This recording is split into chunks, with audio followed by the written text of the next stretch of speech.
Pencerede sincap.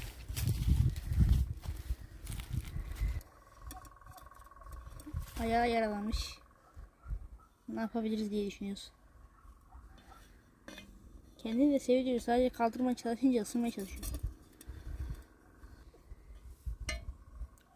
Yabani bir sincap. Sevdiriyor kendini.